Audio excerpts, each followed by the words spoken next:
que hoy vamos a charlar dentro del marco de esta feria de un tema que se está convirtiendo en una tendencia a nivel mundial, tanto desde la perspectiva de los operadores, que es el rol que jugamos en UNE en Colombia, como desde la perspectiva de las empresas, de los usuarios, de los consumidores, etcétera. Esa tendencia se llama computación en la nube y básicamente durante toda la charla vamos a tratar de desarrollar el tema desde la perspectiva de tendencia mundial como tecnología y también como enfocada hacia los negocios, especialmente pues en el marco académico. Cuando está en la universidad uno piensa, si voy a salir a trabajar, trabajo como empleado, creo una empresa. La computación en la nube, por ejemplo, es una oportunidad que se le está presentando a los emprendedores para crear empresas y que sus inversiones en tecnología no sean muy altas. Y desde la perspectiva de las empresas ya establecidas, es una herramienta que les ayuda a disminuir costos y a mejorar su competitividad y su eficiencia. Entonces, pues digamos que este es el título de la charla que vamos a mencionar hoy, computación en la nube. Ya pues le hice mi presentación. Yo trabajo en el área de desarrollo de negocios de UNE EPM Telecomunicaciones. El área de desarrollo de negocios básicamente se encarga de hacer toda la exploración de nuevas tecnologías, nuevos servicios y tratar de convertir eso a un producto, a un servicio que luego se le lleva al mercado que nosotros atendemos. Yo soy ingeniero electrónico, especialista en gerencia de proyectos. En UNE, digamos que en experiencia de telecomunicación en general llevo más o menos 9 años. Y con toda esa experiencia me ha tocado vivir la evolución que han tenido las TICs, las tecnologías de información y comunicación, de un enfoque muy de redes hace más o menos 3, 4, 5 años, a un enfoque muy de TI y tecnologías de información y de servidores y de data center, que es lo que estamos empezando a vivir en estos últimos 2 años. El contenido que espero desarrollar pues es el que aparece en pantalla. Básicamente vamos a empezar hablando de las tendencias de tecnologías de información y de comunicaciones, cuál ha sido la evolución de las tecnologías en el tiempo y el impacto en diferentes ambientes. Luego pasamos a ver unos conceptos generales de qué es computación en la nube. Cuando hablamos de computación en la nube vamos a ver que hay varias formas de implementar servicios, que esa computación en la nube es una forma de llevar los recursos que hoy tenemos alojados en un hardware y llevarlos a la red para que podamos utilizarlos de forma distribuida. Los beneficios que tiene eso para las empresas y en general para los usuarios de computación en la nube, unas herramientas que hoy cualquier persona o cualquier empresa o cualquier digamos organización puede entrar a consumir y son gratuitas y están en la internet, y yo puedo entrar a hacer uso de esos beneficios que me ofrecen las herramientas. Y finalmente vamos a hacer unos tipsitos de la adopción de la computación en la nube que implica. Vamos a ver que la computación en la nube tiene muchos beneficios, pero al mismo tiempo hay unos riesgos y hay unos temas que hay que tener muy en cuenta, especialmente el tema de seguridad y de jurisdicción, donde la parte normativa nos va a poner a pensar a nosotros como usuarios de esos servicios o como empresa que adquiere esos servicios, si es adecuado yo entrar al tema de computación en la nube en este momento. Entonces, sin más, vamos a iniciar con el primer punto. Básicamente, antes de iniciar con las tendencias de tecnologías de información, yo quisiera que todos pensáramos si en algún momento nos ha tocado interactuar con estas tecnologías de información. La tecnología de información que prácticamente todos conocemos hoy y que es natural para nosotros es el correo electrónico. Cuando a uno le hablan de tecnologías de comunicaciones, digamos que lo general es que todos estamos muy familiarizados con las redes, el internet, la conectividad, el acceso de banda ancha, la telefonía, etcétera. Pero la parte de tecnología de información como tal normalmente ha sido transparente para nosotros porque no la hemos visto como una herramienta directa. Nosotros lo que necesitamos es conectarnos para acceder a un contenido. Ese contenido para nosotros como usuarios personas es YouTube, o es Gmail, o es Cuevana para ver televisión por internet. Desde la perspectiva de una empresa, el contenido es el correo electrónico, los sistemas de información, la aplicación de CRM para administración de clientes. Entonces las tecnologías de información reúnen todo eso que les acabo de mencionar. Como les digo, con la nueva ley TIC que desarrolló el gobierno y el Ministerio de TIC en Colombia, hay una nueva definición para el tema de tecnología. Hoy cuando nosotros vamos a buscar un proveedor de servicios, normalmente esos proveedores de servicio no solo te ofrecen las redes, no solo te ofrecen la conectividad, sino que te están ofreciendo algo adicional que es el contenido. El contenido desde la perspectiva de la tecnología se conoce como TI, que es la abreviatura que tenemos ahí arriba. Entonces el correo electrónico no es otra cosa que una tecnología de información, como otras más que vamos a ir viendo durante toda la presentación. Entonces, inicialmente, la tecnología de información es lo que nos permite a nosotros interactuar con un contenido. Y ese contenido en el mundo se está viendo como la gran tendencia para el consumidor. Hace 5 años, la tendencia en tecnologías era la red, la conectividad a la red, el Internet, la web 1.0.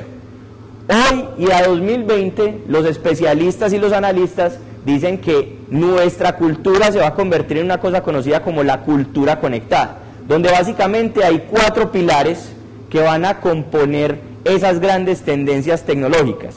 Nosotros vamos a ver que los operadores de servicio van a ir mejorando sus anchos de banda en las redes, pero eso ya no es, digamos, la necesidad de los usuarios y de los consumidores. La necesidad de los usuarios y los consumidores es básicamente esto que aparece acá: el contenido, los dispositivos y la socialización de las redes. Cuando uno hace 3 años compraba un acceso a Internet, lo compraba principalmente para poder entrar a leer el correo o para poder descargar algunos archivos. La velocidad no era tan alta como para tener una interacción a nivel de video, entonces era muy limitado. Hoy, gracias a la evolución de esas redes, realmente lo que están pidiendo los usuarios, empresas o personas es estas 4 cosas. Primero, la proliferación de dispositivos. Hoy en el mundo de la tecnología, todos estamos ya familiarizados con los smartphones, con los tablets, con dispositivos móviles que ya tienen una conectividad por defecto. Ya cuando uno compra un iPod, donde en teoría yo voy a escuchar música, ya ese iPod viene con conectividad 3G o con conectividad Wi-Fi. Entonces, los dispositivos que todos usamos diariamente están empezando a convertirse realmente en lo que está generando nuestro consumo hacia la red. Por esa razón, es uno de los 4 pilares de las tendencias del 2010 al 2020. Lo que se dice es que más o menos en el 2015 la cantidad de dispositivos conectados a las redes va prácticamente a duplicar lo que existe hoy y que va a convertir al Internet no en el Internet de las personas, como es hoy. Hoy la gente es la que se conecta a Internet, la que sube fotos, la que descarga música. En el 2015 la tendencia dice que vamos a tener el Internet de las cosas. Las cosas se van a conectar. La lavadora se va a conectar a Internet, la nevera, la casa, prácticamente todo. Dispositivos médicos que van a tener las personas implantados en sus cuerpos van a estar enviando señales hacia un hospital para que le hagan telediagnóstico, telemedicina. Entonces, estos dispositivos básicamente van a ser los que van a dominar la red a futuro. Y esos dispositivos están generando algo que es el tráfico máquina a máquina. Ya las máquinas entre sí se están comunicando. Hay algunas ciudades donde se implementan sistemas de verificación automática, por ejemplo, de tránsito, donde yo tengo una cámara montada en el semáforo, ya no necesito al guarda de tránsito, sino que la cámara es capaz de tomar una fotografía o medir la velocidad de un automóvil y generar un parte, generar un tiquete, generar una multa si yo infringí una norma. Ahí no hay intervención humana. La cámara detecta la infracción, genera una fotografía, eso va a una base de datos y se genera una multa. En ninguna parte hay una interacción humana. Y ese es el futuro. Las máquinas van a empezar a conectarse entre sí. Hay una tendencia de máquinas a máquinas que es el Smart Grid. El Smart Grid es la forma de optimizar las redes eléctricas hoy. Hoy, ¿cómo funciona una infraestructura eléctrica? Todas nuestras casas, nuestras oficinas están conectadas a unas subestaciones eléctricas. Esas subestaciones reciben la energía de unas plantas de generación, que pueden ser hidroeléctricas, térmicas o nucleares. En el caso de Colombia no hay nucleares, pero en el otro caso esa energía llega a nuestras casas y nosotros la consumimos. Al futuro, en el tema de machine to machine, cada casa va a ser capaz de decirle a la red cuánto está consumiendo en promedio en un periodo de tiempo, y de esa forma la red, de forma inteligente, va a empezar a distribuir las cargas de energía a los sectores que más consumen de una manera inteligente, optimizando la generación de energía. Eso es un concepto de máquina a máquina. Entonces, desde la perspectiva de hardware, yo tengo dispositivos que se conectan a las redes y tráfico entre máquinas. Ahora, desde la perspectiva del contenido, yo tengo las otras dos. Hoy, nosotros prácticamente todo lo que consumimos, lo consumimos desde la red. Hay muchas personas incluso que ya no tienen suscripción a los periódicos ni a las revistas, porque compraron un tablet y con ese tablet son capaces de acceder a su revista Dinero, a su revista Semana, a su periódico local, y eso está empezando a verse como una tendencia a nivel mundial. En España, por ejemplo, a finales del mes de octubre se hizo una medición y se dice que se llegaron a comprar más libros en formato electrónico que en formato físico.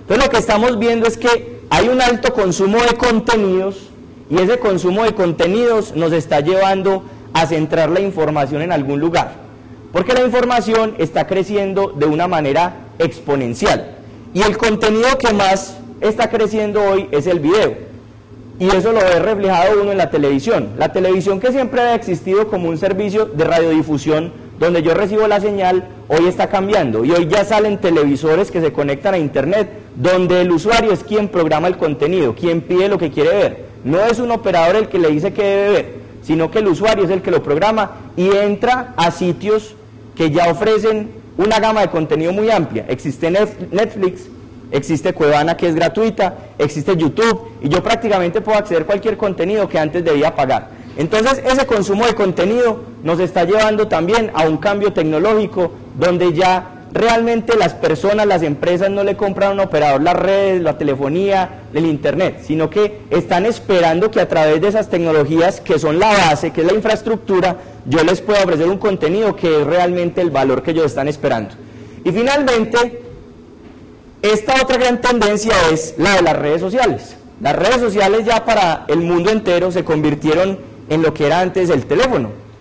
Ya resulta que hoy personas en edades entre 15 y 20 años prefieren contactar a sus amigos, a sus familiares a través de un mensaje o a través de una publicación en el muro de Facebook que tomar el teléfono fijo y hacer una llamada. En el mundo entero esto se ha convertido en algo tan importante que ha habido revoluciones completas de países citadas y generadas y organizadas desde las redes sociales. El ejemplo de eso lo vemos en el Medio Oriente. El derrocamiento del presidente de Egipto, las protestas en Siria, lo que ha pasado en esos países se ha iniciado como un simple comentario en Facebook, donde eso empieza a crecer como una bola de nieve y la gente se empieza a comunicar. Entonces ya las redes sociales se convirtieron en la manera como nosotros nos estamos comunicando y a futuro van a ser el medio por el cual las empresas van a conseguir sus clientes. Hoy una empresa que no esté posicionada en una red social prácticamente está perdiendo la mitad del mercado que debería tener al presenciarse en la red social. ¿Por qué? Porque un simple comentario que haga una persona en la red social de me gustó los zapatos que compré en este almacén puede convertirse en el impulso para que otros 20 usuarios de esa red social vayan y le compren los mismos zapatos a ese almacén. Entonces este es el otro punto importante de esas 4 grandes tendencias, el contenido. Entonces, como ven ahí, el futuro de las comunicaciones en el mundo y de las tecnologías de información y comunicación ya no está en las redes, esta es en el consumo del contenido, en la conectividad de los dispositivos y en las redes sociales. Ese es realmente lo que a nivel mundial se espera y que finalmente lo que va a generar es esto, un gran crecimiento en el tráfico de forma exponencial, donde de alguna manera nosotros vamos a tener que controlar ese crecimiento de tráfico. Y ese crecimiento de tráfico y de contenido debe estar almacenado en algún lugar. Entonces normalmente hace unos años lo que uno hacía es que almacenaba todo en su computador, la música, las películas, los videos. Hoy la tendencia es que todas estas cosas, contenidos y aplicaciones, la computación en la nube, la red de distribución de contenidos, los servicios de data center se están centralizando en unos lugares especiales. Esos lugares especiales son conocidos como el Internet Data Center o el centro de datos. La pregunta hoy es, ¿esos centros de datos podrán seguir creciendo de forma desproporcionada a medida que el contenido también crece de forma exponencial? Entonces la respuesta es no. Un data center no es otra cosa que esta sala llena de unos gabinetes y en esos gabinetes un montón de servidores. En los servidores hay discos duros y hay sistemas operativos. Y en esos discos duros se almacena ¿qué? Se almacena todo lo que acabamos de ver. Se almacena el contenido, se almacena las redes sociales, se reciben las transacciones de esas máquinas. Entonces, esos data centers la idea es que pueden seguir creciendo de forma infinita. Yo puedo seguir creciendo más metros cuadrados, construyendo más data center, pero eso no es óptimo. Y las inversiones que se tienen que hacer para eso son demasiado altas. Entonces la alternativa que está surgiendo en este momento para poder tratar de controlar todos estos contenidos y de no seguir creciendo en centros de datos de forma infinita es apoyarse en unos centros de datos que ya existen a nivel mundial, que tienen una envergadura muy grande y que son muy escalables. Eso sí pueden crecer. Y esos centros de datos están todos interconectados a través de la red de Internet, que básicamente es la base para que yo después pueda tener el concepto de computación en la nube. Entonces yo les digo que el contenido está creciendo. ¿Y está creciendo a qué tasas? Pues está creciendo a tales tasas que hoy hablamos de la era del petabyte. Estos términos empiezan a ser un poco raros, un poco confusos, pero básicamente si uno piensa que hace 4 años yo llegaba y almacenaba los archivos de mi empresa en un disquete de 3,5 que tenía una capacidad de 1.44 megas, yo en teoría sabía qué estaba haciendo. Yo decía, puedo guardar hasta 10 canciones, o puedo guardar hasta 20 archivos de Excel, o puedo guardar hasta 50 imágenes. Eso es lo que yo manejaba hace tiempo. En los computadores, cuando yo voy a comprar un computador, una de las características claves que yo le pregunto al vendedor es, ¿cuál es la capacidad del disco duro? Ah, sí señor, es de 100 gigas, es de 80, es de 120, es de 500, etc. Resulta que hoy la cantidad de información que se está generando desde los usuarios, desde las empresas, desde todos los que consumen tecnología es tan alta que ya las capacidades de las que estamos hablando no es megabyte, no es gigabyte, sino que estamos hablando de la era del petabyte. ¿Y eso qué significa? Eso significa cosas como, por ejemplo, que yo en 500 terabytes, 530, puedo llegar a almacenar todos los videos de YouTube. Imagínense ustedes, los servidores de Google, allá en Estados Unidos, un montón de servidores con un montón de discos duros, almacenando 530 terabytes de información. Otra cifra, los procesadores de Google, cada 75 minutos, manejan 1 petabyte de información en promedio. ¿Qué es eso? Eso es un montón de siglas ahí raras de ingenieros, que básicamente en lo que se convierten es en un número. Y esto es para que tengamos una idea de qué es la información de la que estamos hablando, cómo está creciendo la información y hacia dónde va el crecimiento de información y por qué, si yo quiero almacenar toda la información, la mejor forma no es seguir comprando discos duros más grandes, sino buscar una alternativa que es alojar eso en la nube. Cuando hablamos de 1 giga, o más bien, cuando hablamos de 1 kilobyte, que es lo que mucha gente tiene en su cabeza, uno habla de 1000. Luego pasamos a los discos duros que ya se manejan en gigas, entonces hablamos de 1000 millones. Cuando hablamos de la era del petabyte, estamos hablando de que 1 petabyte es un 1 seguido de 15 ceros. Entonces ya uno empieza como a la cabeza, un 1 de 15, seguido de 15 ceros, ¿eso qué significa? Eso no cabe en la calculadora. Eso ya se lleva a notación científica. Eso ya lleva a 1 por e a la 15. Entonces ya el ser humano, las cantidades que está manejando de información, mentalmente muchos no somos capaces ni siquiera de interpretarlas. ¿Qué significa un 1 seguido de 15 ceros? Y peor aún, el crecimiento del tráfico en el mundo se conoce como la era del exabyte. Es decir, un 1 seguido de 18 ceros. Y según Cisco, un fabricante a nivel mundial, la capacidad de tráfico en el mundo en los próximos años va a llegar a una cifra de 44 veces la demanda de hoy, es decir, 35 zettabytes al 2020. ¿Qué es un zettabyte? Es la meradita de un 1 seguido de 21 ceros.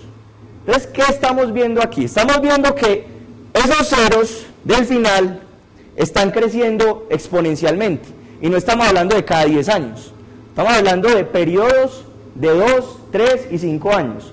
Por esa razón es que las tecnologías de información han tenido que ir evolucionando o buscando unas formas alternativas de desarrollarse para soportar todos estos ceros que finalmente se convierten en información que consumen las personas y las empresas. Las tres preguntas que surgen son: ¿qué volumen anual de datos tendrá que gestionar y procesar la humanidad dentro de 10 años? Lo que hablamos.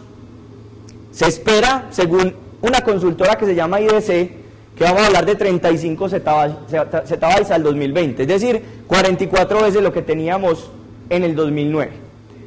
¿Qué significa esto para las empresas y los proveedores de telecomunicaciones como UNE o como el que esté en el mundo? Que básicamente hay una gran batalla que se está liberando en la nube digital, en Internet, y que tenemos que prepararnos porque esta tendencia exponencial, la idea es que generará unas grandes inversiones en el concepto de computación en la nube, porque como vamos a ver más adelante, ya las redes hoy tienen un ancho de banda tal que prácticamente hacer una transacción hacia un archivo que está en la nube, el desempeño de esa transacción es muy similar o es aceptable frente a una transacción en un disco duro que tengo localmente en una máquina. Eso finalmente nos lleva a que, según Gartner, hoy apenas el 3% de las empresas está utilizando alguna solución de computación en la nube, pero en los próximos 3-4 años se espera que eso se incremente al 43%. O sea, se hizo una encuesta en 50 países a los empresarios, a algunas personas, y les dijeron: venga, ¿usted espera comprar computación en la nube en algún momento? Ah, sí, en los próximos 4 años el 43% dijo que sí. Eso entonces nos está reflejando como las necesidades de TI que vimos al principio, el señor tratando de mandar el correo electrónico por la unidad de disquete. Las necesidades de TI están creciendo a una rata tal que la computación en la nube pasó de ser un sueño, pasó de ser una tendencia, pasó de ser una moda a una necesidad, a una realidad que muchas empresas están empezando a evaluar. ¿Por qué? Porque trae unos beneficios que vamos a ver más adelante. Finalmente, como tendencia, hay muchos analistas en el mundo. Gartner es uno de los analistas más reconocidos en tecnología.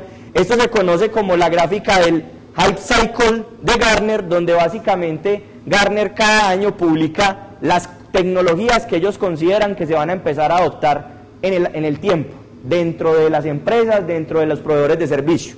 Resulta que el concepto de Cloud Computing, bueno, aquí se movió es este. Cloud Computing, que está aquí en la cresta del ciclo, en la cresta significa que es lo que todo el mundo está hablando. Hoy todo el mundo está hablando de eso, y el colorcito de la bolita, que es un azul claro, significa que esta tecnología tiene un periodo de adopción que está entre 2 y 5 años. Es decir, entre los 2 y 5 años, desde el estudio que fue en agosto del año pasado, se dice la computación en la nube va a empezar a adoptarse en los próximos 2 a 5 años. Ahí en esa gráfica pues hay muchas tecnologías. Por ejemplo, una que estamos viendo que está generando gran inquietud en el mundo hoy desde la perspectiva del usuario final es la televisión 3D. Entonces miren que es una tendencia que está empezando a crecer. Y si uno empieza a ver estas tendencias hablan con la diapositiva que vimos anteriormente. Yo aquí no estoy viendo tecnologías de redes, yo aquí no estoy viendo LTE, no estoy viendo Wi-Fi 802.111n, no estoy viendo FTTH, yo no estoy viendo tecnologías de redes. Yo estoy viendo es tendencias de qué. Si uno mira todo lo que aparece aquí, que en teoría va a empezar a generar mucho movimiento en el mundo, es puro contenido y comunicación entre máquinas. Internet TV, lo que hace hoy Cuevana, lo que hace Netflix, lo que está tratando de implementar Samsung con su Samsung TV, o lo que está tratando de implementar Apple con su Apple TV, o lo que está tratando de implementar Google con su aparato de Google TV. La televisión en 3D, más contenido. La traducción speech to speech. ¿Cuál fue la mayor innovación que tuvo el iPhone 4S de Apple? El asistente Siri. El asistente Siri es un software que ellos instalaron en ese iPhone, donde yo lo que hago es que le digo al teléfono: por favor, sepáreme una cita mañana a las 3 de la tarde. Y ese aparatico es capaz de reconocer todo lo que yo le estoy diciendo y convertir eso en una cita en el calendario y separarla y dejarla ahí. La interacción, como vemos ahí, entonces, de contenido. Eso es lo que se refiere esta parte de acá. Robots móviles, comunicación máquina a máquina. Videobúsquedas, automatización de vehículos, comunicación machine to machine, etc. Todo esto entonces lo que nos muestra es que en realidad lo que viene no son tecnologías de redes, no son tecnologías de hardware, es tecnología enfocada al contenido. Y en el contenido, específicamente en aplicaciones, que vamos a ver más adelante que es uno de los componentes de Cloud Computing conocido como Software como Servicio o SaaS, según su sigla en inglés, tiene una tendencia, donde aquí esto es muy importante para cualquier persona que quiera montar una empresa o una empresa que ya esté establecida. En las empresas, por ejemplo, tienen un proceso de ventas. El proceso de ventas involucra a un ejecutivo o vendedor que tiene unos clientes y que ofrece unos productos. Existen herramientas hoy para automatizar ese proceso. Yo lo puedo hacer manual. Yo puedo escribir en una hoja de papel mis clientes, mandarle en una hoja de papel los productos y cuando él me pague, hacerle una factura en papel. Eso se puede hacer y funciona. La pregunta es, ¿qué tan eficiente es eso y qué tanta productividad puedo lograr con eso? Por esa razón existen herramientas de software que facilitan esos procesos y esas herramientas se pueden conseguir en la nube. Una de esas herramientas se conoce como automatización de fuerza de ventas, que es esta que aparece acá, que es un componente de software como servicio que se puede adquirir en la nube. Muy bien, desde la perspectiva de las pymes, ¿por qué la computación en la nube está empezando a ser importante? Porque digamos que se han empezado a alinear algunos términos que están ayudando a que las empresas pequeñas, medianas y micro, por ejemplo, un profesional independiente, ustedes se gradúan de la universidad como arquitectos, como ingenieros, como odontólogos, etcétera, y montan en su casa su propia empresa. Esas tendencias lo que están diciendo hoy es que a nivel de dispositivos móviles, que es esta línea gris, la adopción está creciendo a unas ratas de penetración de casi el 50%. O sea, casi el 50% de las personas tiene un dispositivo móvil inteligente. ¿Qué otra tendencia está ayudando a eso? El ancho de banda. Los anchos de banda, la línea amarilla, han ido evolucionando a tal punto que ya hoy yo puedo conseguir conexiones de internet de 10 megas, de 20 megas, y no a 100.000 pesos, a 200.000. Económicamente hablando, uno podría conseguir una conexión de un ancho de banda muy alto a un valor aceptable, ¿cierto? Desde la perspectiva de usuario en mi casa o desde la perspectiva de empresa. Esa otra tendencia ha ayudado también a que el tema de aplicaciones virtuales, que es esta línea azul, también empiece a crecer. Si ustedes ven esta línea azul está siguiendo ¿a cuál línea? A la línea amarilla. Entre mejor ancho de banda y mejor conectividad tenga yo, mayor disponibilidad voy a tener para acceder a aplicaciones en la nube. Por esa razón, gracias a que hoy hay una gran cantidad de dispositivos móviles, hay un buen ancho de banda, las aplicaciones móviles están empezando a tener una alta penetración en el mercado y las empresas y las personas están empezando a acceder a esas herramientas en la nube. Ahorita vamos a ver que el tema de SaaS no solamente se refiere a un CRM. Nosotros, estoy casi seguro que el 90% de los que estamos en esta sala ya tenemos hoy una solución de SaaS. Lo que pasa es que no la conocemos como SaaS, sino que la conocemos con otro nombre. Ese nombre es una cuenta de correo electrónico gratuita. Cuando yo me meto a Gmail, me meto a Yahoo, me meto a Hotmail, estoy creando un usuario en una plataforma que me da correo electrónico, pero que también me da chat, pero que también me da videoconferencia, que puedo hacer llamadas, que puedo subir fotos.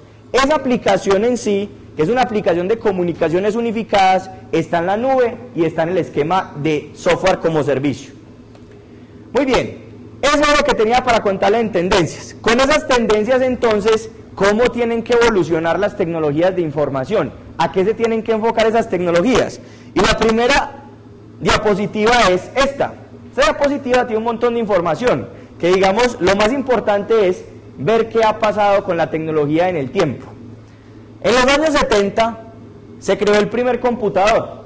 Un computador que era un recurso aislado, que estaba en una sala de este tamaño, Era una cosa gigantesca que valía millones de dólares en esa época. Eso no tenía interacción ni recursos compartidos. En los años 80 ya la información se manejaba en procesamiento paralelo. Yo tenía varias máquinas procesando la misma información, optimizando el tiempo. Y eso implicaba que la información no estaba consolidada.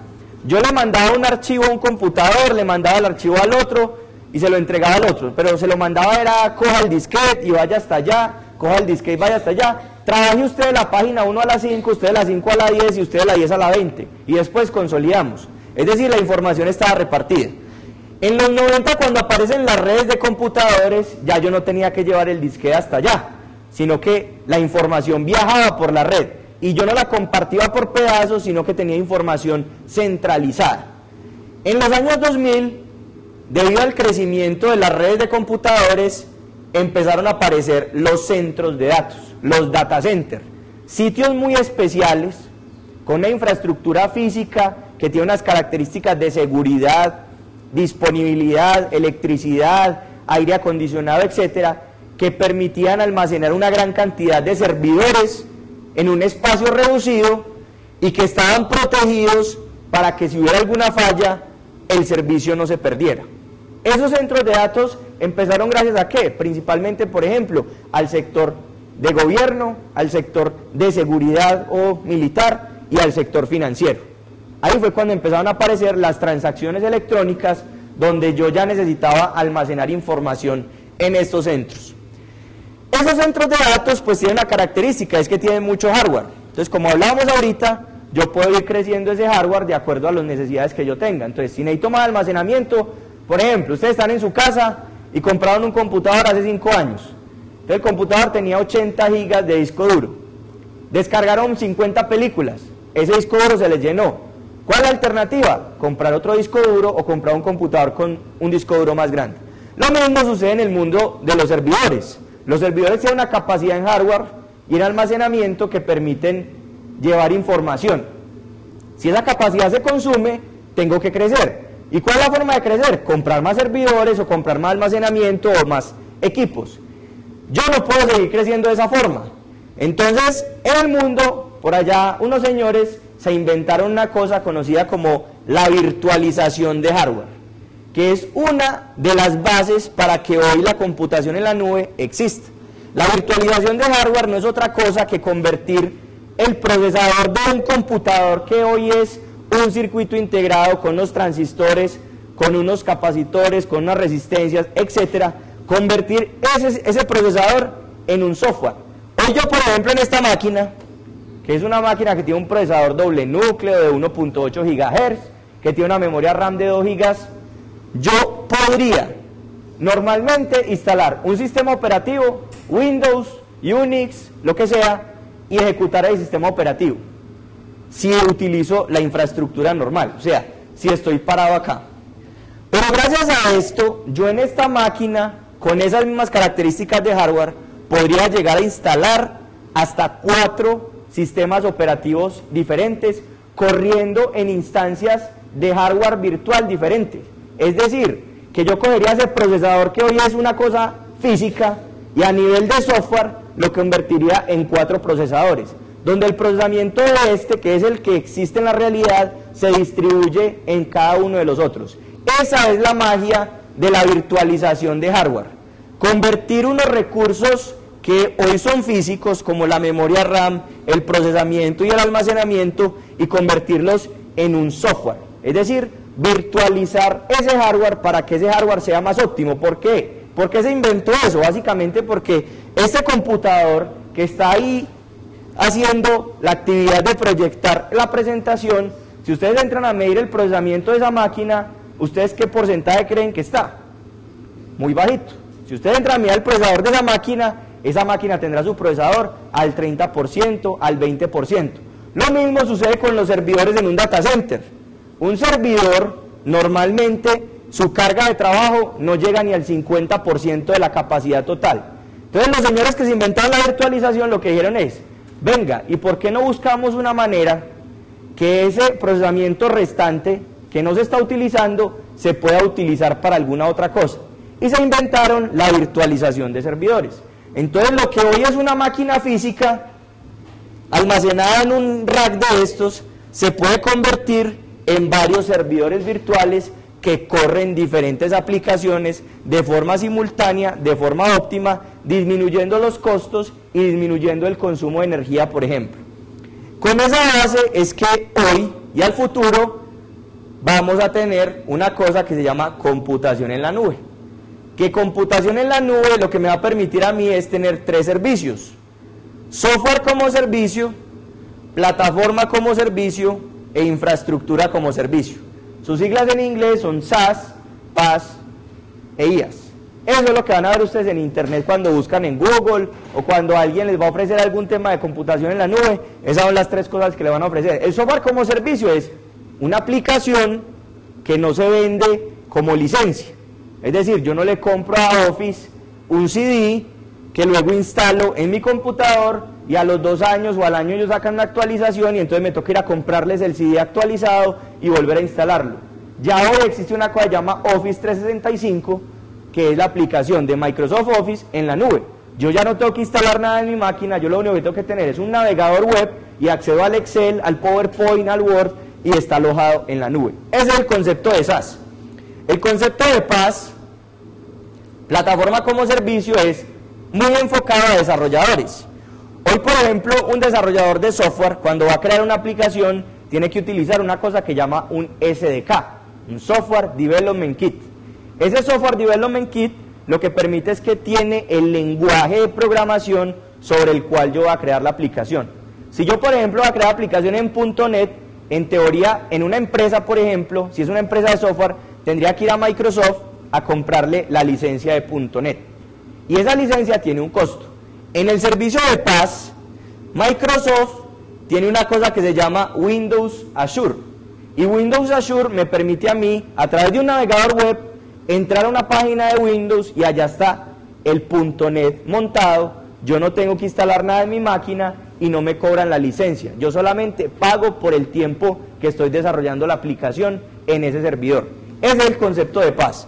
Y el concepto de IaaS, de infraestructura como servicio, es normalmente una empresa o una persona cuando va a montar una página web lo que hace es que compra un servidor o compra un computador, en ese computador instala un sistema operativo, en el sistema operativo instala un servidor web, pues una aplicación de servidor web que puede ser Internet Information Server o que puede ser Apache o que puede ser Java Web Server. Instala esa aplicación y sobre esa aplicación monta los archivos HTML, PHP, X tipo de archivos para crear su página web. Conecta el servidor a internet y ya tiene su página web publicada. Ese es el esquema normal de funcionamiento de un sitio web. Con el concepto de infraestructura como servicio, yo ya no tengo que comprar el servidor. El servidor está en la nube y está virtualizado. Hoy ustedes, por ejemplo, si quieren ir a comprar un servidor de 2 núcleos de procesamiento, de 8 gigas de RAM, no sé, en Windows, eso les vale normalmente alrededor de $5.000, 10 millones de pesos, un servidor bueno. Pero también pueden ir a la página de Amazon Web Services en internet y si ese servidor lo van a utilizar solo un mes, si hacen la inversión, compraron $5.000 que utilizan durante un mes y al mes que les quedó una cosa ahí o que tienen que vender o que se encartaron con ella. En Amazon Web Services yo entro al sitio web de Amazon con mi tarjeta de crédito y compro un servidor virtual. Y el servidor virtual me lo cobran de acuerdo al consumo de recursos que yo tenga. Entonces, 2 núcleos de procesamiento, 4 gigas de RAM, sistema operativo Windows. Sí, señor, eso le vale $50 mensuales. Entonces lo utilicé un mes, entonces me valió $50. Entonces, $50 un mes versus $5.000 de inversión que después no sé qué hacer con ella. Ese es el concepto de infraestructura como servicio. Y los servidores se aprovisionan en la nube. En 15 minutos ustedes a punta de next, next, next, next, ok, sí, yo, sí, etcétera, tienen su servidor montado en la nube. Esa es la maravilla del tema de infraestructura como servicio. Esta evolución entonces del data center nos lleva a que las aplicaciones también evolucionen. Las aplicaciones son las que finalmente se montan en el hardware.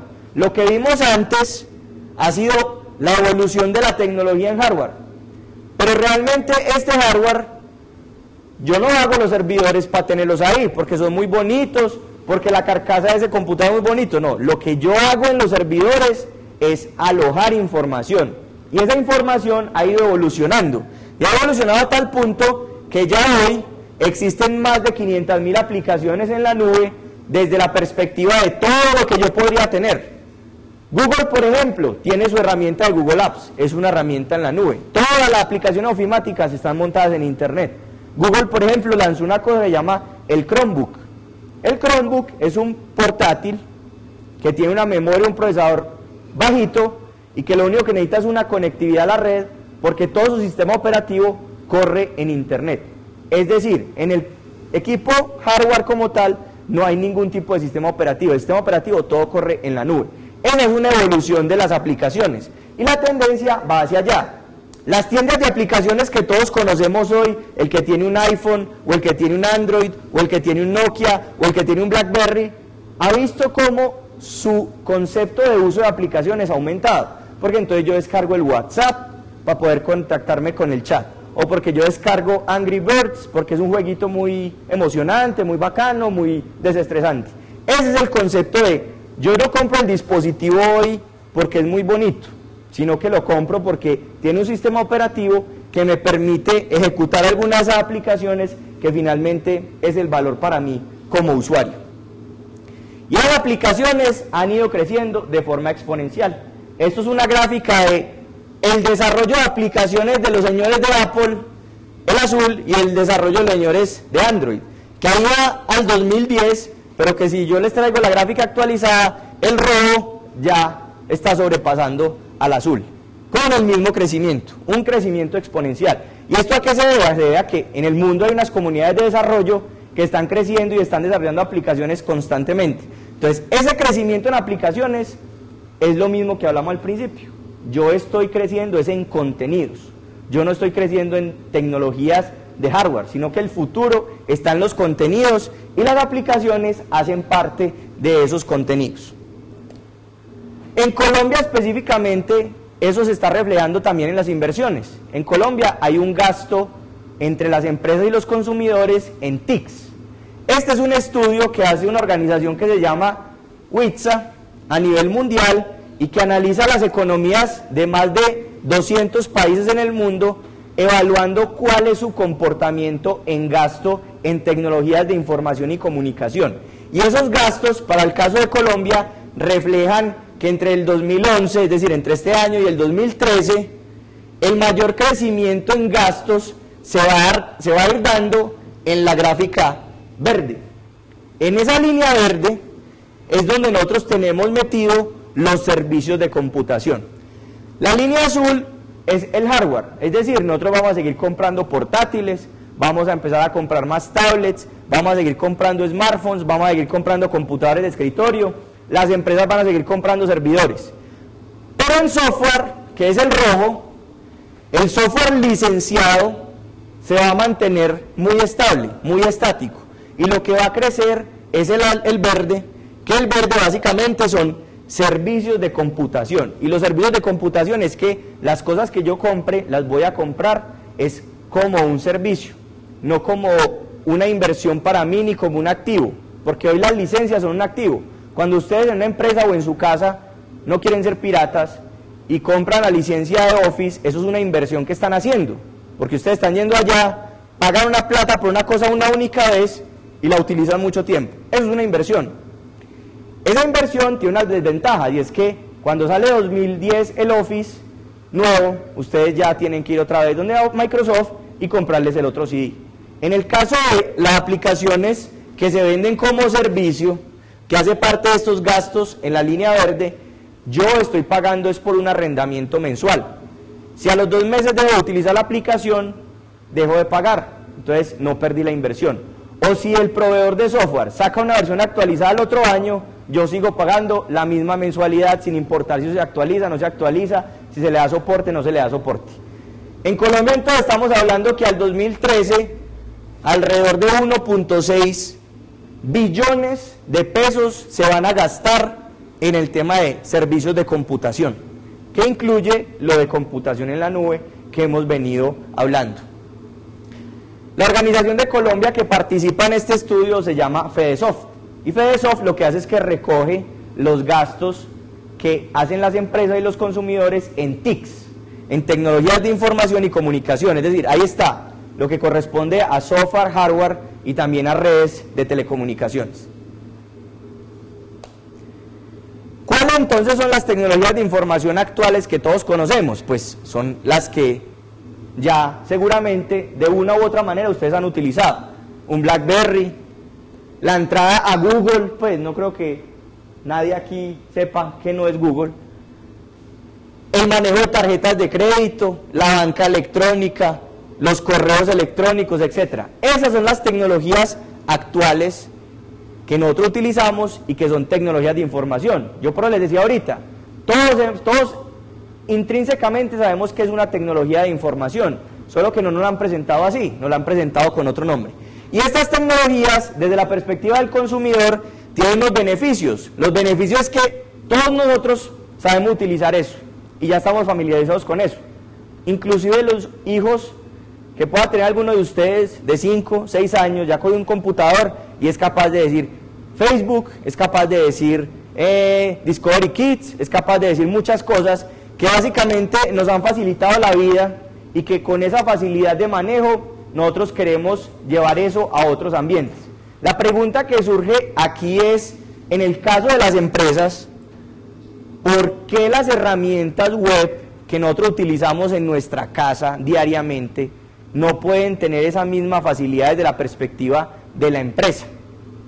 ¿Por qué? Porque es que realmente cuando uno ve las herramientas de las personas, es un navegador web y yo por el navegador utilizo una aplicación, así de sencillo. Pero cuando ustedes llegan a una empresa, en una empresa lo que hacen es que les ponen una herramienta para trabajar en sus labores diarias. Y esa herramienta requiere de una capacitación de 2 semanas, se bloquea, tiene problemas, etc. Entonces, desde la perspectiva empresarial, la inquietud que surge es, ¿por qué las herramientas que yo tengo en mi empresa no pueden ser tan fáciles de usar como el navegador web con el cual yo estoy ya totalmente familiarizado? Y la respuesta es que eso está cambiando. Todo lo que hoy conocemos en el mundo del consumidor, Facebook, Google, Amazon, iTunes, etcétera, está empezando a reflejarse en el consumo empresarial de los negocios. Estamos viendo cómo herramientas tradicionales que son en esquema cliente-servidor, que yo instalo en una máquina, que son difíciles de manejar, que requieren de mucho conocimiento, que para implementarlas tengo que contratar un consultor, se están convirtiendo en herramientas tan fáciles de utilizar como un Facebook, que aunque Facebook lo vemos al lado izquierdo como una herramienta de consumidor, como hablábamos ahorita, en realidad el Facebook ya no es una herramienta solo para echar el chisme.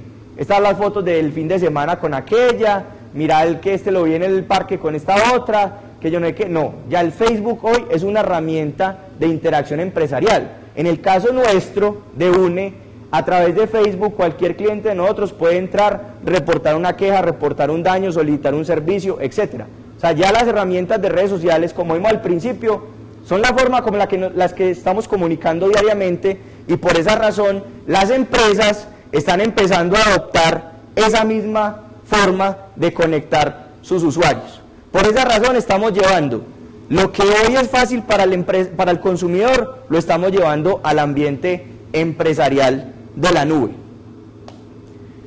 Eso nos lleva a que, en resumen, yo antes tenía unas máquinas gigantescas, mainframes, aparecieron los esquemas cliente-servidor, lo que está ahí en el texto, Oracle, SAP, Siebel, Microsoft, PeopleSoft, son fabricantes de software tradicionales en el mundo, muy conocidos en el mundo empresarial, que crean unas aplicaciones para que las empresas funcionen, o para que las universidades funcionen, etcétera.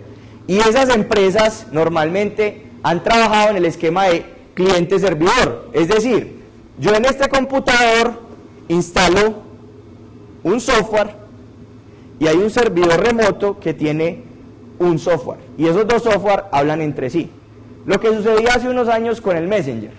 El Messenger que nosotros utilizábamos, teníamos que descargar un programita de internet.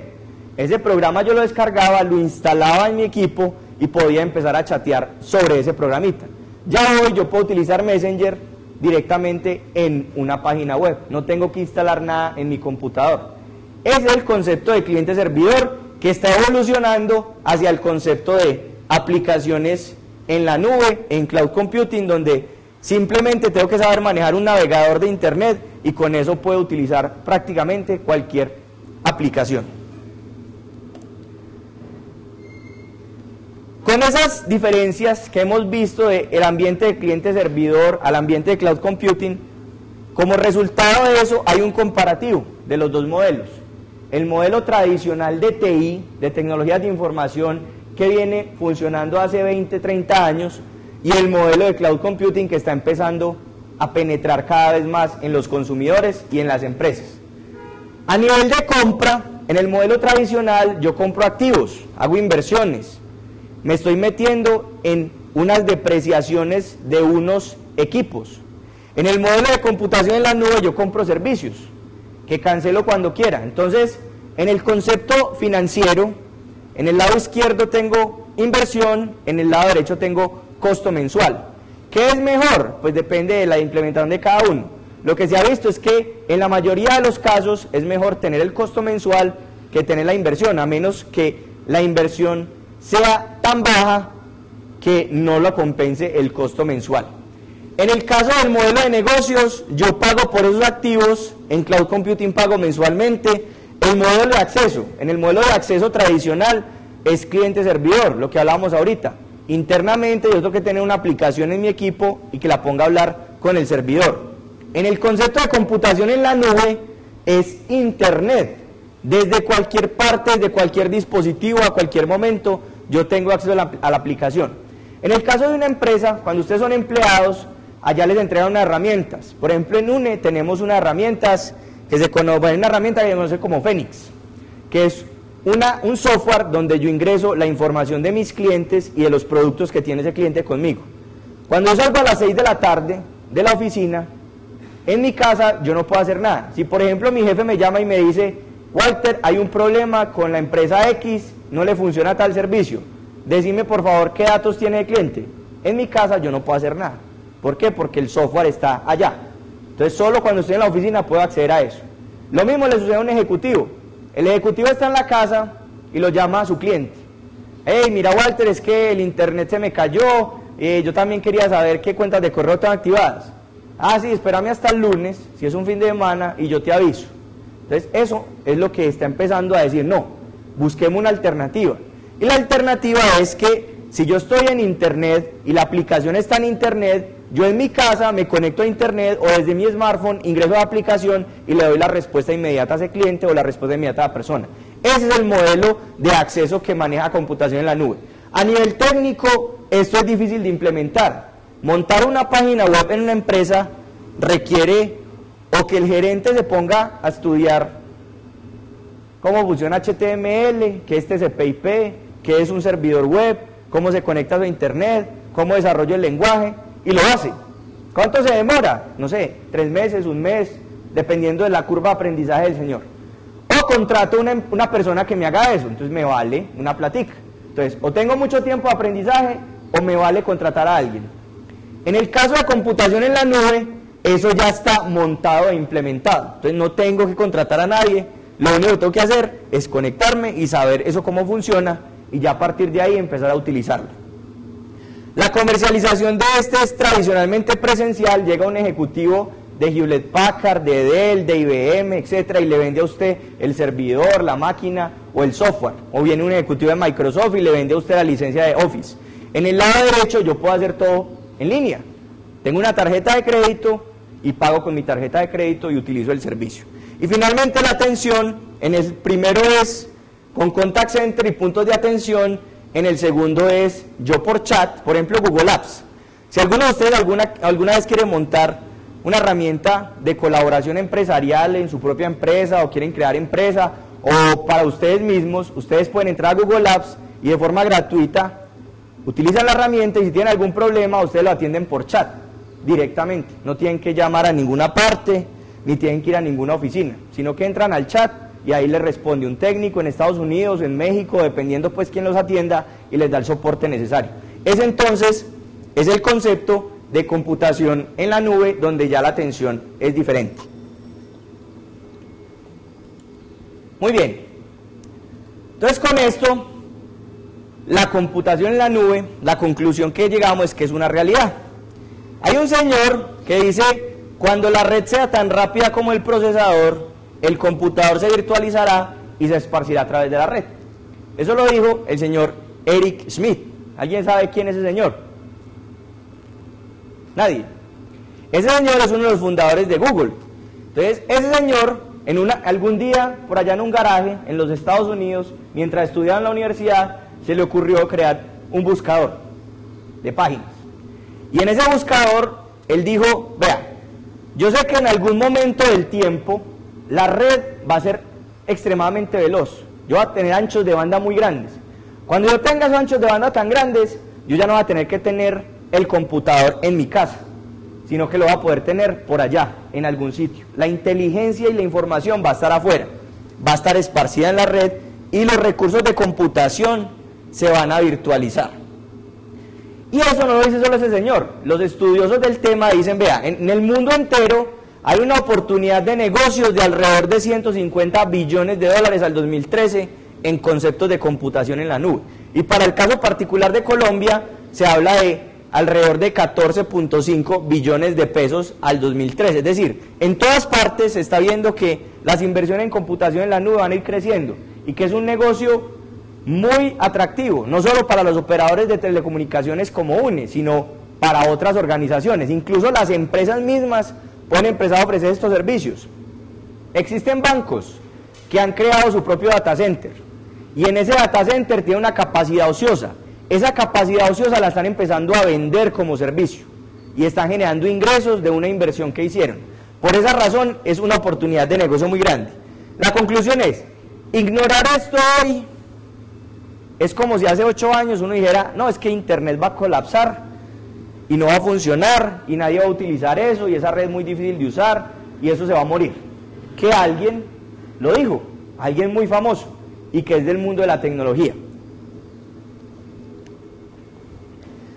Igualmente, en Latinoamérica, pues antes de en Latinoamérica hay otros analistas que dicen cuál es la oportunidad en ingresos y en plata que tiene eso. Hay unos muy optimistas, 200 billones de dólares, y hay unos más conservadores, 35 billones de dólares. Pero el concepto general y lo que todos sí están de acuerdo es que esto va a mandar la parada en los próximos 3 a 5 años. Es decir, de alguna manera, empresas, personas, etcétera, van a meterse a esto. En Estados Unidos ya hoy se ve eso. Ustedes, yo no sé si conocen un tema que sacó Apple. Bueno, Apple no, hay 3. Apple lanzó una cosa que se llama iCloud. El iCloud no es otra cosa que se le dice a una persona, págueme $25 por un año y usted puede almacenar toda su música, sus imágenes, sus archivos, su información personal en la nube de Apple. Y la puede acceder desde su iPhone, desde su tablet, iPad, desde su MacBook o inclusive desde un PC con un software en cualquier parte del mundo, en cualquier momento, a cualquier lugar, en cualquier hora. Ese es el concepto de nube para las personas y ya hoy hay empresas que están generando ingresos de eso del lado del consumidor. Google, Amazon lanzaron una aplicación específica para almacenar música. Ya ustedes hoy su colección de música la pueden subir toda a la nube y no la tienen que almacenar en el iPod, sino que por la red, a través de streaming, la pueden leer y le pagan una mensualidad a esos señores. Entonces el tema de computación en la nube no es solo para las empresas, las personas van a empezar a consumir cada vez más servicios de nube. Por esa razón, en Latinoamérica se espera que la tercera parte de las empresas use soluciones de computación en la nube en algún momento en los próximos 3 años.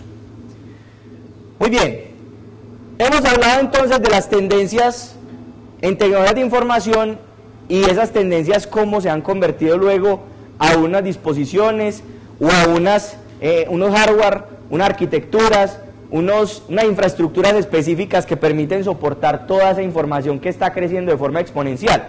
Y hemos empezado a mencionar el tema de computación en la nube. Entonces ahora sí, ¿qué es computación en la nube? Entonces, Para todos ustedes, computación en la nube resulta que no es un concepto nuevo. La computación en la nube existe en el mundo desde que existen las redes interconectadas. Cuando ustedes escuchan a una persona decir, es que computación en la nube es una nueva tecnología, eso no es del todo acertado. ¿Por qué? Porque eso no es una tecnología, es una manera de trabajar las cosas. Y es trabajar las cosas de forma centralizada y a través de redes distribuidas. Y las redes distribuidas no se inventaron hace 2 años. Las redes distribuidas existen desde los años 80, como lo vimos ahorita. Entonces, la red distribuida es la que nos va a permitir que hoy tengamos los recursos de información alojados en esa red y que podamos accederla desde cualquier lugar gracias a los anchos de banda que ya ofrecen las redes de telecomunicaciones. Entonces, este es el concepto de computación en la nube. Una red distribuida donde alojo información. ¿Por qué computación? Porque son capacidades de memoria, de procesamiento, de almacenamiento y aplicaciones que se ejecutan ¿dónde? En la red. Esa red puede ser una red privada o puede ser una red pública, puede ser en internet o puede ser en la red interna de una empresa o de una universidad o de una casa. Entonces, computación en la nube, así en coquito, es recursos de computación que están en otro lugar. O sea, de otra forma, mover el computador desde un PC o el data center hacia la red donde ya se pierden muchas cosas. No hay fronteras, ya no existen las fronteras. Cuando ustedes suben sus archivos a Google, a Gmail, ustedes no pueden decir dónde está ese archivo. Ese archivo puede que una parte esté en un data center en Carolina del Sur, el otro esté en Washington y el otro esté en Europa. ¿Por qué? Porque hoy los conceptos de nube, para garantizar la alta disponibilidad de la información, se distribuyen en múltiples centros de datos. Entonces ya no hay fronteras. Para una empresa esto es delicado. ¿Por qué? En el caso de los bancos, cuando un banco, por ejemplo, monta aplicaciones en la nube, la información de esas aplicaciones no está necesariamente en la jurisdicción del país del banco. Entonces, si esa información se pierde, hay un fraude, alguien se roba eso, la pregunta que surge es, ¿cuál ley aplica? ¿La ley donde está alojada la información o la ley donde está, digamos, establecido el banco? La respuesta es, nadie sabe de dónde es.